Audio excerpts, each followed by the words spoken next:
Hi everybody, welcome to Friday Fun Day. I'm Nikki, I'm with Kevin. Hello. And we are going to talk today about the concept of deactivating strategies. So last week, you'll remember, Kevin, we talked about hyperactivating strategies. Yes, I do remember. Okay, yes. Good. So this week, we're going to talk about deactivating strategies. So tell us a quick synopsis of a deactivating strategy. Right. So a deactivating strategy is some behaviors that a person is going to use when they believe that relationships aren't safe. Yes. So they, for whatever reason, they're emotionally or physically unsafe. And so when there's distress in their body, they're going to shut it down. They want to deactivate their system, and they want to do that because they don't want somebody else reaching in because that's been dangerous or unsafe. And so they want to hide that that's going on. Nice. So you remember, hyperactivating strategy is about I'm going to hype you up. I'm going to hype Kevin up to get my needs met. Deactivating strategy is about you are not safe. Wow. Exit out. All right.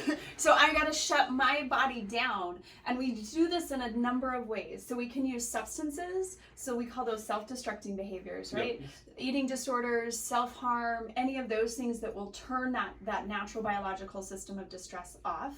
Yes. We can use control strategies, and so that's making sure everything is okay around us, or we've got it all covered. It can be like perfectionism, it could be controlling relationships around us, and then that prevents us from having any feedback about things that are going wrong, and so we don't have to have that distress in our system.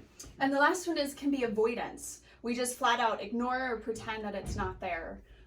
So one of those three ways are ways that we're using the deactivating strategy. But as caregivers, we must remember that really that person feels a lot of distress. So what can we do as caregivers, Kevin? Yeah, so probably the worst thing to do in that particular moment early on in the process is when you see somebody using a deactivating strategy is to go and try and pry all of the information out of them. Right, so that's what they're avoiding. Right, they're actually avoiding it because there's a reason why they're avoiding it. And you always have to go back to understanding that there's a reason for why they're using that deactivating strategy. So there is a stressor or a threat that's going on, but we don't want to overwhelm their system.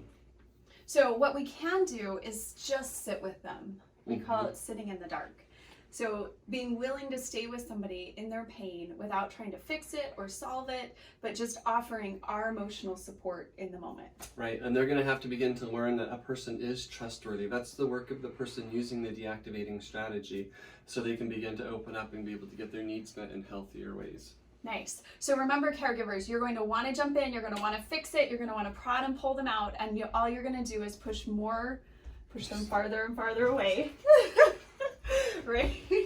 So Be willing to sit with them in their pain, avoid problem solving, and they will start to do their own work of finding trusting relationships in their life. Sounds good. All right, go Thanks, have a great everybody. week, everyone.